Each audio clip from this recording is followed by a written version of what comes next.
Guys আমরা একটা নতুন ব্লগ নিয়ে চলে এসেছি। তো আগের ব্লগে দেখেছিলে যে আমাদের এখানে নতুন কল দিয়ে গিয়েছিল, এখন তো পাকা ছিল না, আজকে পাকা করে দিয়ে গেছে। তো চলো তোমাদেরকে দেখাই। বুনু তুমি এই বালতিটা নাও। তোরা আজকে নতুন কল দেখাতে যাচ্ছে। আজকে আমাদের এখানে কলটা পাকা করে দিয়ে গেছে। তো আজকে সবাই মিলে, স্বপ্না, রিমির দিদির বান্ধবী সবাই মিলে যাচ্ছে কলে, নতুন কলে জল আনতে।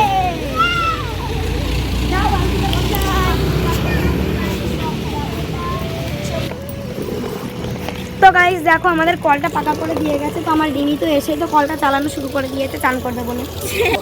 তো এবার আমরা ভালো করে জল নিতে পারবো যেহেতু ভালো করে পাকা করে দিয়ে গেছে। আমরা নতুন কলে আজকে চান করবো, তো চলো। তো দেখো এরা সব এখন চান করায় ব্যস্ত। কলটা জায়গাটা একটু ছোট হয়ে গেছে, আর একটু বড় হলে ভালো হতো, তাও অ্যাডজাস্ট করে নিচ্ছে সবাই।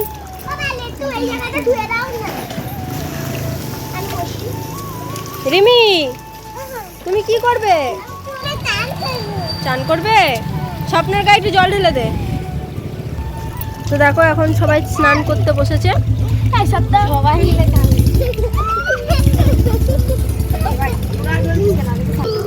কি ঠান্ডা জল। বুনু তো ছোট, তাই বুনুকে আমি আগে চান করিয়ে দেবো।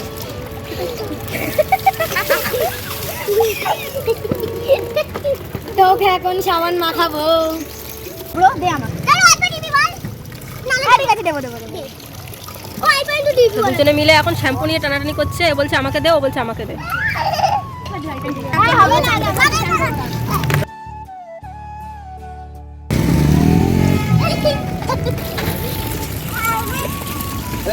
আরে ভাই একটুখানি দে। পাড়ার একটা দাদা চলে এসছে জল ভরতে, বাচ্চারা মিলে চান করছে, সেখানে চলে এসছে এখন বালতি নিয়ে।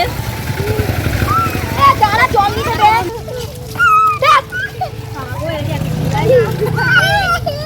এবার আমার বুনুকে গায়ে জল ঢেলে দেবো।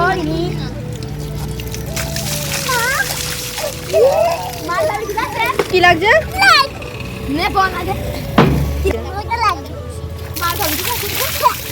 এই যে তো আমার বুনু চান করা হয়ে গেছে, যেহেতু ছোট মানুষ তার জন্য আমি আরো করে দিলাম। চলে যাবে, তারপর আমরা চান করবো। তো রিমি তোমার আবার চান হয়ে গেছে, চলো এবার তুমি গা মুছে নেবে। তো রিমি তোমার আবার চান হয়ে গেছে, চলো এবার তুমি গা মুছবে।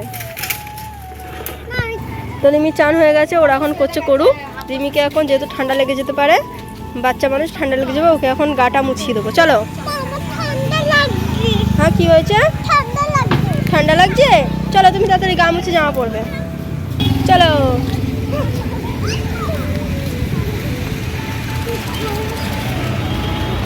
তো রিমির এখন গা মোছা হয়ে গেছে, এবার রিমি জামা পরবে। তো রিমি জামা পরে চুল টুল আশ্রিয়ে সাজা হয়ে গেছে। তুমি এবার কি করবে রিমি? তুমি এবার কার্টুন দেখবে? তো রিমি চান করা হয়ে গেছে। তো রিমি জামা প্যান্ট পরা হয়ে গেছে। রিমি এখন মাথাটাতে আশ্রে সেজে গুজে নিয়েছে। তো এবার রিমি তুমি কি করবে? কার্টুন দেখবে? ঠিক আছে চলো কার্টুন দেখবে। টাটা। চলো।